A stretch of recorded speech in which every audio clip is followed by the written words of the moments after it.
여러분은 어떤 음식을 제일 좋아하시나요? 전 요즘같이 더운 날에 기력을 회복하게 해주는 삼계탕도 좋아하고, 또 시원하고 아삭한 총각김치도 좋아하고, 그리고 설날에 먹는 떡국을 정말 좋아합니다. 제가 떡국을 좋아하게 된 계기가 있어요. 어렸을 적 빨리 어른이 되고 싶었던 전 떡국을 먹으면 나이를 한 살 더 먹는 것이란 얘기를 듣고 정말 배가 터질 때까지 떡국을 먹었었어요. 어린 나이에 이렇게 떡국을 많이 먹으면 금방 어른이 되는 줄 알고 무식하게 많이 먹었죠. 하지만 많이 먹은 결과는 좋지 않았어요. 배탈이 났고, 그리고 보육원 선생님께 엄청 혼났습니다. 네, 저는 보육원에서 자랐어요. 저의 인생에서의 첫 번째 기억은 부모님과의 행복한 한때도 아니고 친구들과 집 앞 놀이터에서 즐겁게 놀았던 기억도 아닙니다. 바로 보육원에서 떡국을 엄청 많이 먹고 배탈이 나 선생님과 원장님께 엄청 혼났던 기억이 제 인생의 첫 번째 기억입니다. 영훈아, 그렇게 많이 먹으면 당연히 이렇게 배탈이 나지. 선생님, 전 빨리 어른이 되고 싶다고요. 떡국을 많이 먹는다고 빨리 어른이 되는 게 아니야. 선생님이 떡국을 먹으면 한 살 나이를 먹는 거라고 하셨잖아요. 아휴, 영훈아, 그거 아니다. 말을 말자. 나이를 먹는다는 건 해가 바뀌었다는 뜻이야. 단순히 먹는 거 가지고 나이를 먹는 게 아니라고. 자, 따뜻한 물 마시고 이 약 먹고. 저때 제 생각이 얼마나 아이 같고 얼마나 단순한 생각이었는지는 좀 더 크고 나서 알게 됐죠. 전 부모가 누군지도 모르고 보육원에서 자랐어요. 네가 크면 데리러 올게. 이런 입에 발린 흔한 얘기조차 들어본 적이 없는 천의 고아였습니다. 전 제가 어쩌다가 보육원에 오게 됐는지 늘 궁금해했지만 아무도 얘기해주지 않았어요. 그리고 아마도 태어났을 때부터겠죠. 오른쪽 다리가 불편해서 걸음을 똑바로 걸을 수 없어 늘 다리를 절었어요. 이런 저의 모습을 보고 부모님이 절 이곳에 버린 게 아닐까 늘 생각했습니다. 특별한 사연 하나 없이 절 이곳에 두고 갈 리가 없잖아요. 본인들이 절 이렇게 태어나게 해놓고 버리다니. 전 부모님을 늘 원망하며 지냈습니다. 아픈 다리를 고쳐줄 생각은 안 하고 왜 절 버렸을까요? 그리고 이 다리는 생활하는데 늘 문제가 됐습니다. 영훈이는 다리 아프니까 우리랑 놀 수 없어. 맞아. 미끄럼틀도 못하고 달리기도 못하잖아. 아니야. 미끄럼틀 탈 수 있어. 나도 같이 놀 거야. 싫어. 네가 우리 편하면 우리가 맨날 쥐잖아. 넌 여자애들이랑 가서 인형놀이나 해. 영훈아, 쟤네들이랑 놀지 마. 너희 완전 치사하다. 늘 친구들의 놀림거리였던 저의 다리. 그리고 다리가 성치 않으니 친구들과 재미있게 놀 수도 없었어요. 그래서 구석에 앉아서 친구들이 노는 것만 쳐다보거나 보육원 안에 있는 작은 도서관에 가서 늘 책만 읽었습니다. 여름이 되면 까맣게 피부가 타는 친구들과 달리 제 피부는 늘 하였어요. 이것마저도 전 부러워했었습니다. 여름만 되면 까무잡잡하고 건강한 피부를 가지는 친구들과 정말 아프지만 누가 봐도 아파 보이는 저. 비록 다리는 저렇지만 외형만큼은 저도 다른 친구들처럼 건강하게 보이고 싶었어요. 그래야 새로운 부모님이 절 데리러 오시지 않을까 하는 희망을 갖고 있었거든요. 하지만 많은 친구들이 입양을 가는 동안 전 단 한 번도 절 입양하고 싶다는 어른을 만나지 못하고 컸습니다. 오늘은 사랑이와 함께하는 마지막 날이에요. 사랑이는 내일부터 새로운 가족과 함께 지내게 됐답니다. 모두 축하해주세요. 우와, 사랑아 축하해. 가서 잘 살아야 돼. 여러분도 사랑이처럼 기도도 열심히 하고 착하게 살면 좋은 가족을 다시 만날 수 있어요. 그리고 여러분의 부모님이 여러분을 찾아오실 겁니다. 알았죠? 네. 하지만 전 진심으로 입양 가는 친구를 축하해 줄 수 없었습니다. 너무 부러웠거든요. 다리 때문에 버림받은 전 다리 때문에 아무도 입양을 희망하지 않았죠. 거기다 나이를 먹을수록 입양 갈 수 있는 수 확률이 점점 낮아진다는 것도 알게 됐습니다. 어렸을 때 아무것도 모르고 떡국을 많이 먹었던 저 자신이 그렇게 싫을 수 없었습니다. 또 원장님이 우리들에게 헛된 희망을 심어주는 것도 좋지 않았어요. 기대가 큰 만큼 실망도 큰 법이니까요. 다리 때문에 학교를 다니는 것도 쉽지 않았어요. 학교에서 역시 친구들이 저와 함께하기 싫어했고 또 보육원에서 학교 다니는 절 놀리는 무리도 있었습니다. 아무리 담임 선생님이 뭐라고 해도 그때뿐이었어요. 전 그럴수록 마음의 상처가 점점 깊어져 갔죠. 그리고 마음의 문을 닫기 시작했습니다. 학교에 가서도 잘 어울리지 못했고 선생님도 이런저런 슬슬 포기하기 시작했어요. 이럴 바엔 차라리 학교를 다니지 않는 게 좋겠다는 생각까지 했습니다. 학교에 가기 싫어 아픈 척을 하고 또 보육원 깊숙한 곳에 숨어 있길 여러 번. 원장님은 결국 특단의 조치를 취했습니다. 영은아, 학교는 꼭 다녀야 하는 거야. 초등학교뿐 아니라 중학교, 고등학교까진 꼭 다녀야 해. 하지만 학교에 가면 전혀 즐겁지가 않아요. 공부도 재미없고 같은 반 아이들은 만나기도 싫어요. 영훈이가 먼저 친구들에게 다가서서 같이 놀자고 해봤어? 영훈이 책 읽고 공부하는 거 좋아하잖아. 공부하고 책 읽는 건 여기서도 할 수 있잖아요. 저의 고집에 원장님은 두 손 두 발 다 들었고 결국 전 초등학교 과정을 홈스쿨링을 통해 배웠어요. 말이 홈스쿨링이지 보육원에 있는 선생님들이 돌아가면서 기본적인 국어, 수학 등을 가르쳐 주셨고 주말마다 봉사활동을 오는 대학생 형 누나들이 음악이나 미술을 가르쳐 줬어요. 전 너무 행복했어요. 학교에 가지 않아도 내가 배우고 싶은 것을 배울 수 있고 무엇보다 절 놀리고 무시하는 같은 반 아이들을 보지 않아도 돼서 좋았거든요. 그런데 참 이상하죠. 같은 나이의 보육원 친구들이 중학생이 되면서 교복을 입은 모습을 보니 그 모습이 너무 부러운 거예요. 원장님, 저도 교복 입고 싶어요. 아이고, 학교는 싫고 교복은 입고 싶어. 이번엔 학교 열심히 다닐게요. 한동안 원장님은 말씀이 없으셨고 일단 방으로 돌아가라고만 말씀하셨어요. 커서야 다시 학교를 입학하는 과정이 얼마나 복잡한 것인지 알게 됐죠. 분명 귀찮으셨을 거예요. 저 같은 아이의 의견 무시하면 그만이지만 원장님은 너무 감사하게도 그러시지 않으셨어요. 자, 네가 입을 교복이다. 우와, 멋지다. 이번엔 학교 가기 싫다고 숨어도 소용없어. 너도 이제 14살이고 어엿한 이곳의 형이야. 다른 어린 동생들처럼 어리광 부린다고 봐주지 않을 거야. 네, 열심히 다닐게요. 그렇게 전 교복을 입은 멋진 중학생이 되었습니다. 이랬다가 저랬다가 변덕이 심한 절 원장님은 크게 나무라시지 않았어요. 전 학교를 다시 다니며 저의 겉모습만 보고 놀리고 싫어하는 친구들만 있는 게 아니라는 걸 깨달았어요. 절 이해해주고 저의 느린 속도를 기다려주는 친구들을 만났고 제가 부모가 없이 보육원에서 지내고 있다는 걸 문제 삼고 놀리는 친구들도 없었습니다. 매일 보는 보육원 친구들과 형 동생들과 달리 새로운 친구들과 보내는 학교는 정말 즐거움 그 자체였습니다. 영훈아, 오늘 끝나고 떡볶이 먹고 갈래? 그래. 그런데 나 오늘 돈이 300원밖에 없는데. 괜찮아. 나머지 돈은 우리가 낼게. 대신 다음에 용돈 받으면 네가 우리 사줘야 돼. 알았어. 그리고 초등학교와 달리 과목마다 선생님이 다른 것도 신기했어요. 그중에서 전 국어 시간이 제일 즐거웠어요. 보육원에서 읽을 수 없는 다양한 옛날 소설과 시를 배우는 것도 좋았고 우리말이 이렇게 복잡하고 훌륭한 언어라는 걸 배울 수 있어서 좋았어요. 활동을 전혀 할 수 없는 체육 시간도 지루하지 않았습니다. 영훈이는 다리를 사용해 운동하는 게 힘드니까 상체를 이용해서 할 수 있는 운동을 해보자. 네, 선생님. 지금 생각해도 사춘기 시절에 이렇게 좋은 친구들과 선생님을 만난 건 행운이라고 생각해요.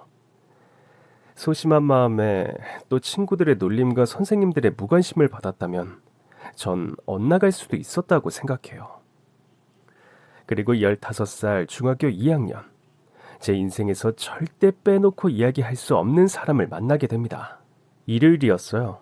점심을 배불리 먹고 뒷정리를 하고 도서관에서 책을 읽고 있을 때였습니다. 넌 여기서 뭐하니? 누구세요? 난 여기 보육원에 음식을 후원해주는 사람이야. 음식이요? 방금 먹은 피자 있지? 그거 내가 사서 온 거야. 우와, 정말요? 감사합니다. 넌 몇 살이니? 15살이요. 그런데 왜 여기 있어? 다른 친구들하고 농구하지 않고. 다들 농구하느라 바쁘던데. 전 그게 다리가 아파서 운동을 할 수 없어요. 저런. 다친 거니? 병원은 가봤고? 전 태어났을 때부터 다리가 아팠어요. 병원은 가본 적 없어요. 그럼 아저씨랑 같이 병원 가볼래? 아니요, 괜찮아요. 그렇게 피자를 사준 아저씨와 이런저런 얘기를 하고 그날은 그렇게 헤어졌습니다. 영훈아, 받아라. 이게 다 뭐예요? 저 위에 공장 있지? 거기 사장님이 너 갖다 주라고 하더구나. 사장님이요? 전 사장님을 모르는데요. 사장님을 모른다고? 너랑 한참 얘기했다고 하시던데. 공장 사장님이라는 분은 옷은 물론 신발, 가방 그리고 많은 책을 선물해 주셨어요. 전 전혀 모르는 분께 이런 큰 선물을 받아 너무 당황스러웠죠. 며칠 전에 피자도 사주셨는데 정말 몰라? 피자요? 그 아저씨. 에이, 이 녀석아. 아저씨가 아니라 사장님. 그날 너랑 했던 대화가 즐거웠다며 너에 대해서 물어보셨어. 그러더니 널 후원하시겠다며 이렇게 선물을 보내오셨다. 절 후원해 주신다고요? 그래, 콕 집어 널 선택하셨어. 너 무슨 얘기를 했길래 사장님이 널 그렇게 좋아하시니? 그냥 학교 얘기랑 피자 덕분에 맛있게 잘 먹었다고 감사 인사 드린 게 전부인데요. 뭐 아무튼 잘 됐어. 우리 입장에서도 후원해 주시는 분이 많으면 좋지. 너도 좋고 나도 좋고. 다음에 오시면 사장님께 꼭 감사 인사드려. 그래야 후원이 끊기지 않고 계속 들어올 수 있으니까. 보육원 원장님은 보육시설에 있는 아이들이 크면 클수록 돈이 많이 든다고 은근히 눈치를 주셨었죠. 저도 눈칫밥을 먹고 있었는데 이렇게 후원을 해주시겠다는 분이 나타나니 기분이 좋으셨나 봐요. 어떤 날은 학교까지 데려다주는 날도 있었고 처음으로 병원을 데리고 갔습니다. 엑스레이도 찍고 제 다리 상황이 어떤지 15살이 돼서야 처음 알게 된 거죠. 여기 고관절 보이죠? 그리고 이쪽에 오른쪽과 왼쪽 모양이 다르죠. 영훈 군은 선천적으로 고관절에 탈구가 된 상태로 태어났어요. 빨리 수술을 했어야 했는데 그 시기를 너무 놓쳤어요. 그럼 어떻게 해야 하나요? 꾸준히 물리치료를 받으면서 일단 상황이 나빠지지 않게 해야죠. 수술은 조금 더 생각해봐야 할 것 같습니다. 물리치료라는 거 잘은 모르지만 일주일에 3번씩 와서 받으려면 꽤 많은 돈이 들 거라고 생각했어요. 그래서 원장님께 이미 10년 넘게 이렇게 지냈는데 계속 이렇게 지내도 괜찮다고 말씀을 드렸죠. 원장님, 저 괜찮아요. 10년 넘게 이렇게 지냈는데 앞으로도 이렇게 지내도 문제 없어요. 물리치료 그거 안 받아도 돼요. 전 원장님이 진작 병원을 데려오지 못해서 또 네 입에서 이런 말이 나오게 해서 미안하다는 얘기를 할 줄 알았어요. 그런데 원장님은 전혀 다른 얘기를 하셨습니다. 무슨 소리니? 넌 후원자가 있는데. 너 다니고 싶은 대로 병원 다니면서 치료받아라. 이것도 사실 네 후원자인 공장 사장님이 데리고 가라고 해서 데리고 온 거니까. 절 후원해 주시는 사장님은 천사인 걸까요? 보육원에서 한 15분 정도 더 들어가면 공장이 있다는 건 알고 있었어요. 보육원 선생님들이 위험하니 공장 근처엔 가지 말라고 늘 말씀하셨었거든요. 그 공장은 김치 만드는 공장이고 우리가 보육원에서 먹는 김치도 모두 이 공장에서 보내주시는 거라고 얘기를 들었어요. 이미 보육원을 많이 도와주고 계신 분인데 절 따로 이렇게 챙겨주신다는 게 믿기지가 않았어요. 그래서 주말에 치킨을 사서 오신 사장님께 여쭤봤어요. 선생님, 왜 저한테 이렇게 잘해주세요? 나랑 부인 사이엔 딸 하나가 있어. 아들을 낳고 싶지만 부인 건강이 안 좋아서 더 이상 아이를 가질 수 없거든. 그런데 널 보니 딱 내 아들 같고 그런 거야. 그래서 널 처음 본 날 집으로 돌아가 아내에게 아들을 입양하자고 했더니 아내는 반대를 하더라고. 그래서 입양은 힘들지만 이렇게라도 널 도와주고 싶어서 널 후원하는 거란다. 며칠 전에 병원 갔다 왔다며? 네, 제 다리가 왜 이런지 처음 알게 됐어요. 병원비 걱정하지 말고 치료받아. 아저씨가 다 해줄게. 믿을 수가 없었어요. 날 입양하고 싶은 사람이 있다니. 비록 진짜 입양이 이뤄지진 않았지만 절 아들처럼 생각하는 분이 나타났다는 게 중요하죠. 전 이 공장 사장님 덕분에 꾸준히 물리치료를 받았고 걸음걸이가 정상인들처럼 좋아지진 않았지만 꾸준한 치료 덕분에 끔찍한 고통에서 벗어날 수 있었어요. 날씨가 좋지 않거나 조금만 오래 걸으면 그날은 통증이 너무 심해 잠을 잘 수가 없었거든요. 이젠 아프면 바로 약을 먹을 수 있고 무엇보다 병원에 가서 진료를 받을 수 있다는 게 너무 좋았어요. 영훈아, 어때? 응? 시원하니? 네, 이번엔 제가 밀어드릴게요. 전 김치 공장 사장님과 주말마다 아빠와 아들이 할 수 있는 것을 하고 지냈습니다. 처음으로 대중 목욕탕도 가보고 또 사장님의 등도 밀어드렸죠. 놀이공원도 가보고 늘 보육원과 학교만 왔다 갔다 했던 저인데 처음으로 서울도 다녀왔어요. 차도 많고 사람들도 세련되어 보이고 정말 신기했던 거 있죠. 그리고 정말 사장님 덕분에 햄버거 가게도 갈 수 있었어요. 사장님이 직접 직원한테 햄버거와 다른 음식들을 주문하는데 너무 신기했어요. 그리고 보육원에서 먹은 맛과 비교할 수 없을 정도로 맛있었습니다. 우와, 이거 햄버거 정말 맛있어요. 그리고 이 달콤한 음료수는 뭐예요? 이건 밀크쉐이크라는 거야. 어때? 맛있니? 네, 정말 맛있어요. 입양을 간 친구들은 전부터 이렇게 맛있는 것을 먹고 좋은 곳에서 생활을 하고 있겠죠.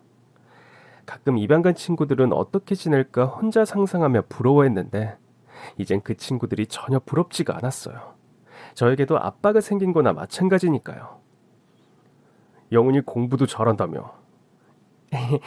1등까지 하는 정도는 아니에요. 고등학교 가서도 열심히 공부하면 서울에서 대학교 다닐 수 있어. 아저씨가 영훈이 대학교에 합격하면 대학 등록금도 다 해줄게. 그러니까 공부 열심히 해. 알았지? 네, 지금보다 더 열심히 공부할게요. 20살이 되면 보육원에서 지낼 수가 없어요. 자립해서 보육원을 떠나 알아서 생활해야 해요. 그런데 전 20살이 돼도 생활 걱정을 할 필요가 없어졌어요. 바로 공장 사장님 덕분이었죠. 5년 정도 남은 미래지만 늘 걱정했었거든요. 이곳을 나가 내가 잘 생활할 수 있을까? 돈도 벌고 대학교도 다니면서 생활할 수 있을까? 답은 늘 불가능이었어요. 제 다리를 보고 절 채용하는 사장님이 있을까 항상 걱정했거든요. 학비도 생활비도 이제 내가 스스로 벌어야 하는데 너무 막막했거든요. 그런데 기적처럼 공장 사장님이 나타났고 제가 20살이 돼서도 제가 생활할 수 있게 도와주신다고 하니 전 사장님이 너무 든든했습니다. 그렇게 사장님의 후원을 받으며 고등학생이 된 전 서울에 있는 대학교에 입학하기 위해 더 열심히 공부했습니다. 학원은 다니지 않았지만 정말 말 그대로 교과서만 보고 공부를 하며 성적을 올렸어요. 서울대는 바라지도 않았어요. 그저 서울에 있는 대학교만 갈 수 있다면 그거면 충분하다고 생각하며 공부했습니다. 영훈아, 공부하는 거 힘들지 않니? 책상 앞에 오래 앉아있으면 다리가 아파서 조금 힘들긴 한데 그래도 공부하는 거 재밌어요. 어렵지도 않고요. 그리고 학교에 붙으면 공장 사장님이 제가 갖고 싶은 거 선물해 주신다고 하셨어요. 김치 공장 사장님 덕분에 영훈이가 호강하는구나. 꼭 열심히 공부해서 대학교 붙어. 그게 우리 보육원에도 또 사장님께도 보답하는 길이니까. 알았지? 네, 더 열심히 할게요. 그렇게 고등학교 3학년이 됐습니다. 그런데 흘러가는 분위기가 점점 이상해지는 거예요. 분명 서울에 있는 대학교에 붙으면 서울에서 생활할 수 있게 해주겠다던 사장님이 제가 서울 얘기만 하면 말을 돌리며 자꾸 본인 공장 얘기를 하는 거예요. 대학에 붙으면 학교 바로 앞에 있는 곳에서 사는 것보다 조금 더 떨어진 곳에서 살면서 지하철이나 버스를 타고 등교하고 싶어요.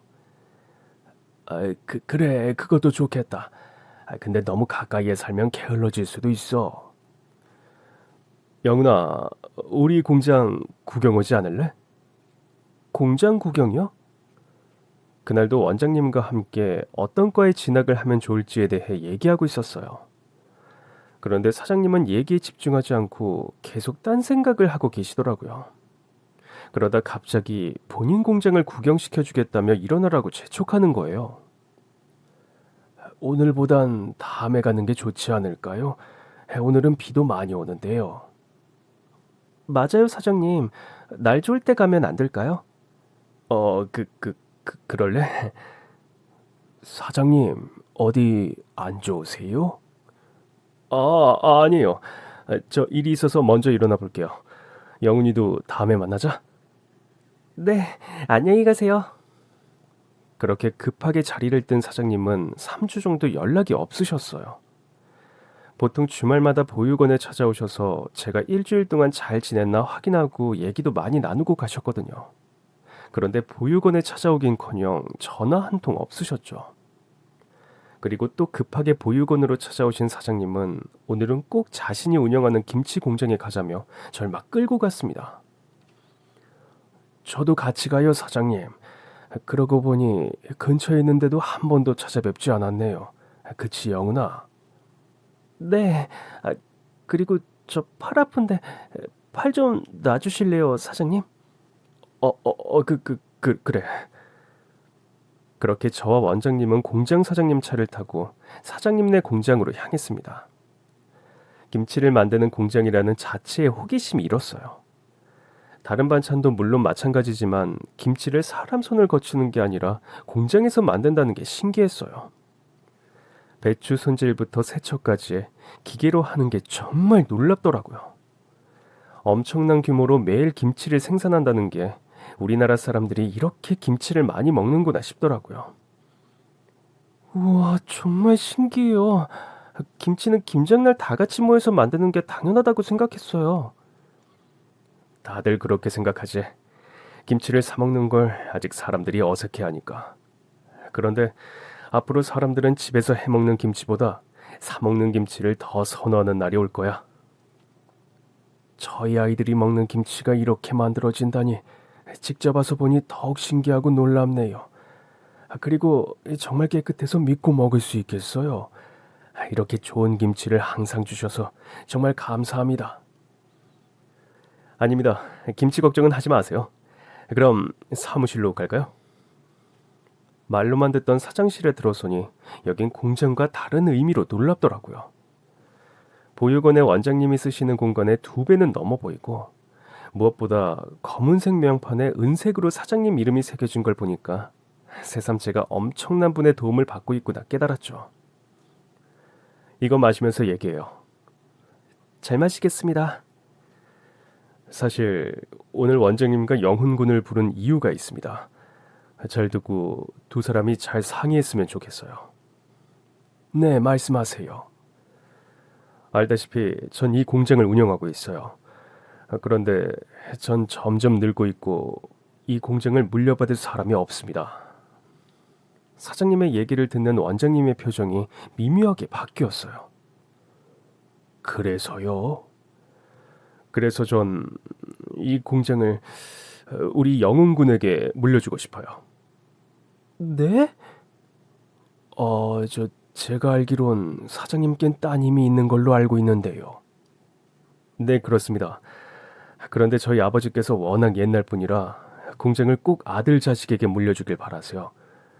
그래서 전 딸이 있음에도 불구하고 제 자식에게 공장을 물려줄 수가 없습니다. 아무리 그래도 영훈이에게 이 큰 공장을 물려주신다고요? 갑자기요? 저도 너무 놀랐어요. 아무리 절 친아들처럼 아껴주시고 후원도 해주시지만 진짜 자식은 아니잖아요. 그렇다고 저희가 친척도 아니고 정말 이제 그만 보자고 하면 쉽게 헤어질 사이인 그런 남남인데, 전 지금도 혹시 사장님이 마음이 바뀌어서 절 더 이상 후원해주지 않겠다고 할까봐 겁이 나서 사장님 눈밖에 나지 않으려고 더 열심히 공부도 하고 있는데, 그런데 이런 저에게 공장을 물려주겠다는 얘기를 저렇게 평온하게 하시니 정말 믿을 수가 없었어요. 보육원 원장님도 놀라셔서 공장 사장님께 계속 물어보셨습니다. 친손녀 딸보다 남자라면 아무나 물려줘도 상관없다는 말씀이세요, 지금?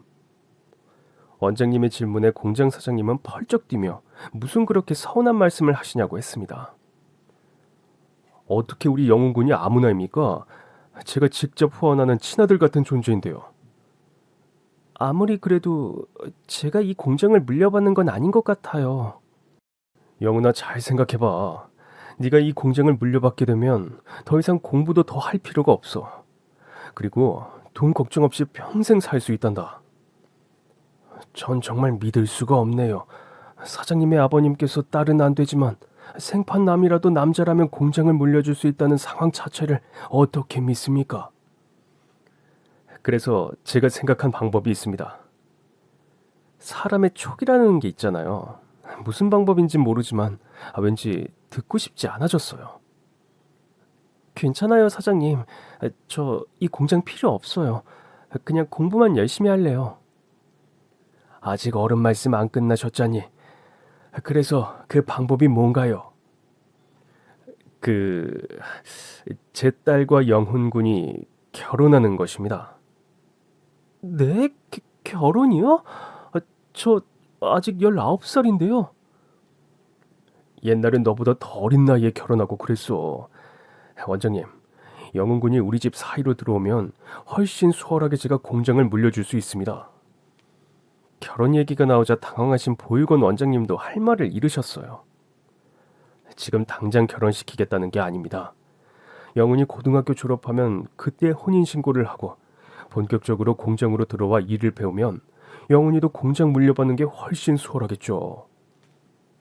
아니, 그런데 사장님 아직 젊으신데 이렇게 서두르시는 이유가 있으세요? 아, 제가 성격이 급해서요. 어때, 영훈아? 어? 네 생각은 어떠니?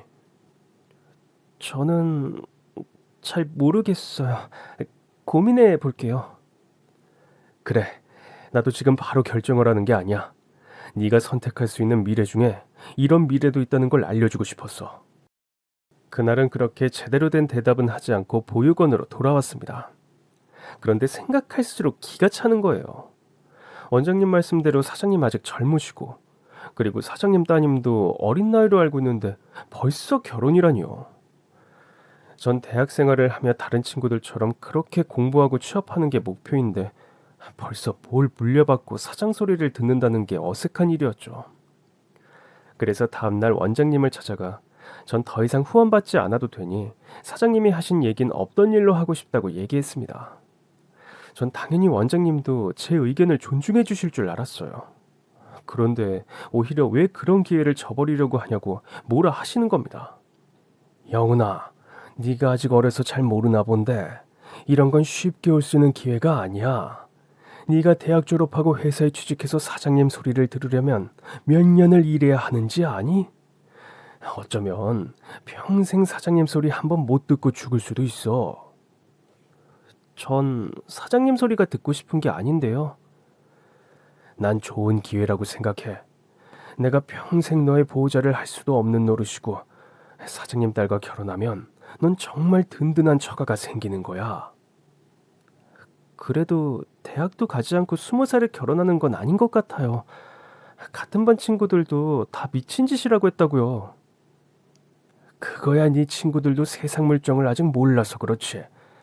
결혼 일찍 해서 일찍 가정을 꾸리는 것도 복이야. 그러니까 나쁘게만 생각하지 마. 알았지? 그렇게 심란한 마음으로 고등학교 3학년 2학기를 보냈습니다. 사장님은 매주 찾아오셔서 계속 본인의 딸과 결혼하라고 압박했고, 원장님 역시 좋은 길을 날리지 말라고 계속 얘기했습니다. 그 아이 널 누가 쉽게 사이 삼고 싶겠어. 거기다 넌 다리도 절잖니. 이런 너의 모습을 보고도 사장님은 널 가족으로 맞이하려고 하시는 거야. 지금까지 후원해 주신 것도 모자라 공장까지 물려주시겠다고 하는데 너 은혜를 원수로 갚을 거니? 은혜를 원수로 갚는다. 원장님께 이런 말까지 들을 줄 몰랐어요. 정신이 번쩍 들면서 순간 무서웠습니다. 나중에 큰 벌을 받으면 어쩌지? 사장님께서는 날 위해 이렇게까지 해주셨는데 난 아무것도 보답해드리지 않겠다는 거잖아. 그래서 전 그해 학력고사를 보지 않고 사장님 김치 공장의 직원으로 취직했습니다. 그리고 조촐하게 사장님 딸과 결혼식을 올렸죠. 무려 20살에요. 원장님은 절 기특하다고 칭찬하셨고 사장님 역시 정말 좋아하셨어요. 널 내 아들로 입양하고 싶었는데 이렇게 사이로라도 가족이 돼서 정말 기분이 좋다. 우리 사이 한번 안아보자. 가족도 생겼다. 내가 일할 곳도 생겼다. 앞으로 좋은 일만 생길 줄 알았죠. 그런데 이게 웬걸. 결혼과 동시에 저에게 지옥이 펼쳐졌습니다. 그렇게 사람 좋아 보이던 사장님. 아니죠. 이젠 장인어른이죠. 장인어른이 본색을 드러내며 절 괴롭히기 시작했습니다. 내가 너 데려오려고 얼마나 많은 돈을 들였는데 이것밖에 못해? 빨리 나머지 배추 상자 다 정리하고 기계 청소 싹 해놔. 후계자 수업이라는 명목하에 장인어른은 절 노예 부려먹듯이 일을 시키기 시작했고 하루에 12시간 일하고 잠은 많이 자지도 못하고 출근하는 날이 이어졌습니다. 이래서 내 공장 물려받을 수 있겠어? 똑바로 안 할래? 공장인데도 사람 손을 거치는 과정이 정말 많았습니다. 장인어른은 꽤 많았던 직원들을 자르고 직원들이 했던 일을 저 혼자 하도록 시켰어요. 그리고 처음 인사드리러 왔을 때도 결혼식 올리는 날에도 몰랐는데 장모님도 몸이 안 좋아 거동이 불편하셨습니다. 제 아는 아프신 장모님을 돌보느라 집 밖으로 나갈 수조차 없었죠. 정말 장인어른 말대로 김치를 사 먹는 사람들이 늘어나면서 우리 공장도 일이 점점 많아지기 시작했죠. 하지만 장인어른은 직원을 더 뽑는 대신 그 많은 일을 다 저에게 밀었죠. 아버님, 그냥 사람을 더 뽑으시는 게 일을 효율적으로 하고 좋지 않을까요? 지금 무슨 소리를 하는 거냐? 네가 있는데 뭐 하러 직원을 더 뽑아? 이게 일하기 싫으니까 하라는 일은 안 하고 참깨만 부리고 있어. 빨리 기계 청소 안 해? 아침 일찍 공장 문을 여는 것도 제가 하고 배추와 무 등 김치에 들어가는 채소가 들어오는 거 정리하는 것도 제가 하고 김치 양념을 버무리는 것도 제가 하고 김치 포장도 제가 하고 공장 안에서 제 손을 거치지 않는 과정이 없을 정도로 일을 했습니다. 거기다 결혼 전까지 다녔던 병원도 다닐 수 없을 정도로 바빠 제 다리 상태는 다시 안 좋아지기 시작했죠. 결국 배추를 나르다 다리에 힘이 빠져 주저앉고 말았습니다. 같이 일하는 필리핀에서 온 아저씨가 놀라서 달려왔어요. 영훈, 괜찮아? 내가 도와줄게. 일어설 수 있어? 저 다리가 너무 아파요, 아저씨. 내가 사장님한테 너 아프다고 얘기할게. 왜 넘어져서 이러고 있어? 한가해? 사장님, 영훈이 많이 아파요. 병원 가야 해요. 가지가지하네 정말 진짜. 어디 봐. 제 아픈 다리를 살펴보던 장인어른은 갑자기 제 다리를 붙잡고 옆으로 꺾었습니다. 아파요 장인어른. 이제 일어나서 걸어봐. 하나도 안 아플 거야. 안 아프긴커녕 오히려 상태가 악화되어 고통이 더 증가했어요. 전 장인어른이 왜 이렇게 갑자기 변했는지 그 이유가 너무 궁금했어요. 제가 보육원에 있을 땐 넘치도록 잘해주셨던 사람이 가족이 되자마자 왜 이렇게 돌변했을까요? 참지 못하고 전 장인어른이 계시는 사장실로 찾아갔습니다. 무슨 일이냐?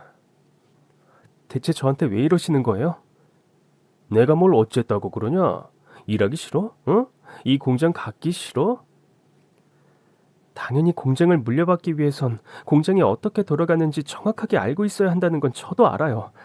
하지만 아버님께선 제대로 월급도 주지 않으시면서 충분히 기계가 할 수 있는 일도 전부 절 시키시잖아요. 너 학교 다닐 때 들어간 돈이 얼마인지 알아? 너 그거 갚으려면 더 열심히 일해야 해. 알아? 이렇게 다 갚아야 되는 건 줄 알았으면 하나도 받지 않았을 거예요. 영훈아, 세상에 공짜는 없단다. 네 교복값, 책값, 병원비 등 너가 받은 것들 갚으려면 지금 이걸로는 택도 모자라. 빨리 나가서 일해. 전 너무 황당했습니다. 제가 후원해달라고 구걸한 것도 아니고 제가 마음에 든다면서 절 후원해주겠다고 먼저 얘기를 꺼낸 건 장인어른이셨습니다. 그런데 이제 와서 그걸 다 갚으라뇨. 아무것도 모른 채 좋다고 받았던 과거의 제가 너무 원망스러웠습니다. 그러면서 아직도 순수했던 전 대학 등록금까지 받았다면 갚아야 할 돈이 더 많아졌겠다 하는 바보 같은 생각까지 했습니다. 세뇌당하는 게 이렇게 무서워요, 여러분. 일이 끝나고 공장 옆에 마련한 신혼집으로 들어가면 하루 종일 장모님을 돌본 아내는 지쳐서 잠들어 있고 절 반겨주는 건 휠체어에 앉아 계신 장모님이었습니다. 아직도 안 주무시고 뭐 하세요? 잠이 안 오세요, 어머님? 이리 와서 사과 좀 깎아라. 잠시만요. 저 손 씻고 옷만 갈아입고 와서 얼른 사과 깎아드릴게요. 퍽! 장모님이 갑자기 제 뒤통수를 때리셨습니다. 내 말이 말 같지 않아? 빨리 사과 깎으라고. 네네, 알겠습니다. 공장에선 장인어른이, 집에 돌아오면 장모님이 절 들들 볶았어요. 어떻게 하면 빨리 돈을 다 갚고 이 지옥에서 벗어날 수 있을까? 늘 그 생각을 하며 잠이 들었습니다. 그날도 밥도 못 먹고 배추를 세척하고 있었어요. 세척한 배추를 다음 단계인 절임 공정으로 넘기고 있는데 순식간에 제 손이 컨베이너 벨트에 끼고 말았습니다. 고통에 몸부림치는 저를 보고 다른 직원들이 놀라서 기계를 멈췄고 119에 신고하고 난리가 났습니다. 소란스러움에 밖으로 나와본 장인은 정말 사람이라면 할 수 없는 그런 말을 내뱉었습니다. 아이, 칠칠 맞은 놈. 기계 망가질 뻔했잖아. 기계 망가지면 네가 책임질 거야? 그 순간 공장 출입구 쪽에 벤츠가 서더니 어느 한 노인이 제 이름을 부르기 시작하자 장인 인생이 나락으로 떨어지기 시작합니다. 누구신데 멋대로 공장에 들어오신 겁니까? 당장 차 빼세요. 네가 영훈이냐? 너 손이 왜 이러냐? 진짜 누구시냐고요? 아이, 닥치지 못할까? 갑자기 화를 내신 어르신은 짚고 계시던 지팡이를 들어 장인어른을 때리기 시작했습니다. 때마침 119 구조대가 도착했고 전 고통에 몸부림치다 구조대원을 보는 순간 정신을 잃었습니다. 눈을 떴을 땐 병원이었어요. 그리고 컨테이너 벨트에 끼인 손엔 붕대가 칭칭 감겨 있었습니다. 진통제를 맞고 있어서 그런지 고통이 크진 않았어요. 주변을 돌아보니 너무 호화로운 병실이었어요. 엄청 큰 텔레비전은 물론 제가 누워있는 침대도 저와 제 아내가 지내는 방만한 크기였습니다. 앞에서 부스럭거리는 소리가 나서 보니 처음 보는 아주머니가 냉장고를 정리하고 계셨어요. 어머, 도련님 깨셨어요? 아픈 데는 없으시고요. 도련님이요? 저 의사 선생님 모셔올게요. 손가락 신경에 손상이 많이 갔지만 다행히도 손가락이 절단되지 않아서 꾸준히 치료하면 생활하는 데 지장이 없을 거라고 하셨습니다. 의사 선생님이 나가고 아까 제 이름을 불렀던 할아버지가 들어오셨습니다.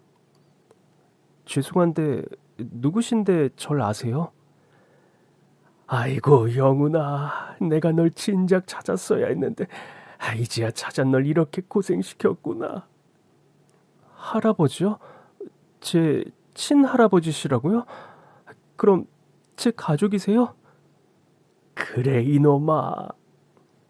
펑펑 울면서 할아버지께서 해주신 얘기에 전 경악을 금치 못했습니다. 원래 부잣집에서 태어난 전 외동아들로 가족들의 사랑을 한 몸에 받으며 태어났다고 해요.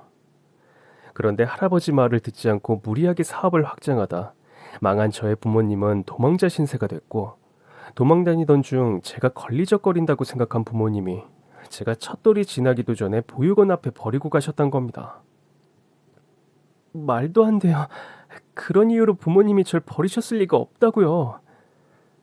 집이 가난했던 걸까? 그래서 날 키우기 힘든 사정이었던 걸까? 그렇게 생각하면서 자란 저에게 친할아버지가 해주신 얘긴 저에게 너무나 큰 충격으로 다가왔습니다. 무책임하고 비정한 사람들, 아무리 도망다니는 게 힘들어도 그렇지 자신들이 사랑해서 낳은 아이를 버릴 생각을 했을까요? 친자식을 그렇게 쉽게 포기한다는 게 말이 된다고 생각하세요? 전 할아버지가 해주신 얘기들이 모두 거짓이길 바랬지만 해석하게도 모두 사실이었습니다. 전 부모님이 돌아가셔서 평생 만날 수 없다는 사실을 들었는데도 전혀 아쉽지 않았어요. 부모님이 아기였던 절 버리지 않고 할아버지께만 맡기셨어도 전 이렇게 고생하지 않았을 건데 너무 원망스러웠습니다. 나는 그놈이, 그러니까 네 아버지가 그렇게 나약할 줄 몰랐다. 노력만 하면 충분히 일어설 수 있는 상황이었어. 네 아버진 사업수완이 정말 좋았거든. 그런데 갓난쟁이인 널 데리고 빚쟁이들을 피해 도망다니다 어느 날 너 없이 둘만 나를 찾아왔다. 넌 어디 갔냐고 물으니까 무릎을 꿇으면 널 잃어버렸다고 하더구나. 끝까지 할아버지께 본인들이 자식을 버렸던 얘기를 숨긴 제 부모님은 어머니는 교통사고로 돌아가시고 아버지는 위암으로 돌아가셨다고 해요. 그리고 사실 절 잃어버린 게 아니라 도망 다니던 중 버린 거란 사실을 돌아가시기 직전에 할아버지께 말씀드렸다고 합니다. 그때부터 전국에 있는 보육원에 전화하고 직접 찾아가 영훈이란 아이가 있나 물으니 그런 아이는 없다고 하더구나. 그리고 영훈이란 아이가 있다고 해서 찾아간 곳은 너가 아닌 다른 아이가 있었지. 그런데 할아버지, 제가 갓난쟁이일 때 보고 못 보셨는데 어떻게 저인지 아닌지 구분하셨어요? 점, 귀에 있는 점 말이다. 그건 신기하게도 우리 가족만의 유전이야. 그리고 넌 네 어머니 얼굴을 쏙 빼닮았어. 보자마자 내 손자라는 걸 알 수 있었지. 제가 지내던 보육원에 전화했을 때 전화를 받았던 선생님이 영훈이란 아이가 있는데 얼마 전 김치 공장 딸과 결혼했다는 소식을 전했다고 합니다. 그래서 그렇게 김치 공장으로 찾아오신 거고요. 네가 그렇게 고통에 몸부림치고 있는 모습을 보자마자 내가 눈이 돌아가더구나. 그 사장놈은 내가 경찰에 신고한 상태다. 신고요? 그래. 외국인 노동자 노동력 착취에 임금 체불은 기본, 거기다 협박까지. 그리고 네 아내는 거의 납치하다시피 데려와 어렸을 때부터 네 장모 수발을 들게 시켰다고 하더구나. 납치요? 그래. 어렸을 때 보육원으로 봉사활동 갔다가 네 아내를 보고 과자로 꼬셔 보육원에 말도 없이 데리고 왔다고 하더구나. 아주 못된 놈이야, 네 장인이라는 인간. 이것도 처음 듣는 얘기였어요. 아내는 저에게 장모님과 장인어른이 친부모님이라고 얘기했거든요. 아무리 봐도 네 처갓집 식구들과 닮은 사람이 없어 조사해보니 그렇더구나. 그리고 널 팔아넘긴 보육원 원장도 곧 경찰에 잡혀 들어갈 거다. 원장님이요? 너 몰래 어른들이 이렇게 더러운 짓을 꾸미고 있었어. 그 원장님은 네가 김치 공장의 사위가 되면 그렇게 고생하게 될 걸 알고 있었어. 처음부터 널 김치 공장에 보내려고 원장하고 네 장인이 사기를 친 거야. 장인어른은 보육원을 돌아다니며 돈을 주지 않고 일을 시킬 수 있는 아이들을 찾고 있었고, 이미 많은 아이가 저처럼 공장에 와서 일을 하다 죽기도 하고 또 도망가다 붙잡혀 엄청나게 맞은 아이도 많다는 얘기를 들었습니다. 정말 끔찍했어요. 저처럼 이렇게 다쳐도 치료해줄 생각은 안 하고 일 못하는 사람은 필요 없다며 공장에서 내쫓았다고 합니다. 보육원 원장님은 이 사실을 알았음에도 돈에 눈이 멀어 절 김치 공장에 보낸 거고요. 순진하고 아무것도 모르는 아이의 마음을 이용해 자신의 이익을 추구한 못된 어른. 그리고 돈에 눈이 멀어 제대로 된 임금을 지불하지 않고 부려먹기만 한 어른. 너무 추잡해서 소름이 돋았습니다. 전 이렇게 찾아줄 가족이라도 있지. 그동안 이 공장에서 고생만 하다가 죽은 아이들은 누가 위로를 해줄까요? 부모가 없으면 이런 취급을 당해도 되는 건가요? 이 공장에서 지금 일하고 계시는 분들은 직장을 잃어 슬프시겠지만 이런 공장은 문을 닫는 게 맞다고 생각해요. 공장 직원들 걱정은 하지 마라. 공장 있는 땅 전부 할아버지 땅이다. 내가 새로 공장 지으면 된다. 걱정하지 마. 맙소사, 이렇게 멋지고 정의로운 사람이 우리 할아버지라니. 그리고 병원에 입원한 김에 네 다리 수술도 할 거야.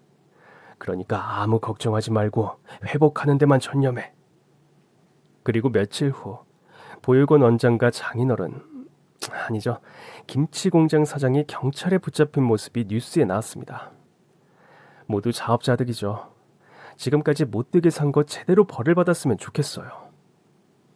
그렇게 몇 달이 흐르고 전 다리 수술도 잘 마쳤고 다친 손가락도 움직이는데 무리가 없어졌습니다. 할아버지가 다 나으면 무엇을 하고 싶냐고 물어보길래 대학에 다니고 싶다고 얘기했어요. 그리고 아내를 만나고 싶다고 했죠. 누나! 아내가 저보다 3살이 많다는 걸 얼마 전에 알게 됐습니다. 영훈 씨, 이제 좀 괜찮아요? 요즘 재활훈련 열심히 하고 있어요. 사랑이 뭔지도 모르고 얼떨결에 결혼을 한 우리 두 사람은 혼인신고를 하고 같이 산 세월이 무색하게 어색했죠. 오늘 제가 병원까지 와달라고 한 건 이것 때문이에요. 전 조심스럽게 이혼 서류를 전달했습니다. 누나도 원치 않는 결혼이었을 거고 전 당시 공장에 눈이 멀어 누나 생각은 안 하고 오로지 제 생각만 하고 한 선택이었어요. 그래서 누나도 이제 하고 싶은 거 하면서 편하게 살려면 이혼해야 하지 않을까 해서요. 혹시 기분 나쁜 거 아니죠? 아니에요. 이렇게 신경 써줘서 고마워요. 사실 전 아무것도 모르고 그냥 맛있는 거 많이 먹을 수 있다고 해서 공장 사장님을 따라온 거였어요. 어린 나이에 뭘 알았겠어요. 그리고 사장님은 제가 어렸을 때부터 그렇게 세뇌를 시키셨었거든요. 그래서 되도록 제가 아니면 엄만 죽는다는 얘기를 했죠. 그래서 정말 성심성의껏 엄마를 돌봐드렸어요. 그게 제가 할 수 있는 최선이었으니까요. 하지만 영은 씨 할아버지 덕분에 이 모든 게 잘못됐다는 걸 깨닫게 됐죠. 그래서 할아버지께 너무 감사해요. 전 아마 미국에 가서 살지 않을까 싶어요. 이렇게 어른이 된 저도 입양을 희망하는 가족이 있더라고요. 정말 잘 됐어요, 누나. 그곳에 가선 정말 행복하게 살아야 해요. 알았죠? 영은 씨도 행복하게 살아요. 건강 잘 챙기고요. 그렇게 어른들의 이익을 위해 부부가 됐던 저와 아내는 이혼하고 각자의 행복을 위해 살기로 했습니다. 그렇게 난리가 나고 벌써 세월이 10년이 넘게 흘렀네요. 할아버지는 여전히 정정하세요. 그룹 전체를 카리스마로 꽉 잡고 계시죠. 전 대학 졸업 후 제대로 된 후계자 수업을 받아 이젠 할아버지가 이끄는 기업의 부사장이 됐어요. 절대 직원을 힘들게 하는 상사가 되지 않을 것. 직원들의 일하는 환경은 물론 복지까지 꼼꼼하게 챙길 것. 제가 무조건 지키는 철칙입니다. 저와 할아버지가 이끄는 그룹이 수많은 직원이 열심히 노력해주지 않으면 절대 운영되지 않는다는 걸 전 잘 알고 있거든요. 할아버지께서도 이 직원들이 없으면 우린 절대 성공할 수 없다고 항상 말씀하시고요. 그리고 사람 귀한 줄 알라고 늘 말씀하십니다. 그래서 부사장님, 이제 퇴근할 시간. 뭘 그렇게 열심히 쓰고 있어? 사연 쓰고 있었어요. 사연? 네. 비서님, 우리 오늘 삼겹살에 소주콜? 완전 좋죠. 부사장님, 제가 좋은 곳으로 모실게요. 공장에서 함께 일했던 직원 대부분은 김치 공장 자리에 새로 들어선 공장에서 일을 하고 계세요. 그리고 특별히 친했던 필리핀 아저씨는 필리핀에서 경영학을 공부하셨던 얘기를 듣고 정식 채용해서 제 비서실에서 일하고 계십니다. 잃은 것도 많지만 얻은 것도 깨달은 것도 많은 경험이었어요. 착하게 살면 복이 온단 말이 있잖아요. 정말 그런 것 같아요. 바보처럼 당하고만 살란 얘기는 당연히 아니지만 죄짓지 말고 정직하게 살다 보면 누구나 이렇게 좋은 날이 찾아오지 않을까요? 그럼 여러분 모두에게도 행운이 가득하시길 바랄게요. 지금까지 제 긴 사연 들어주셔서 정말 감사합니다. 그럼 안녕히 계세요.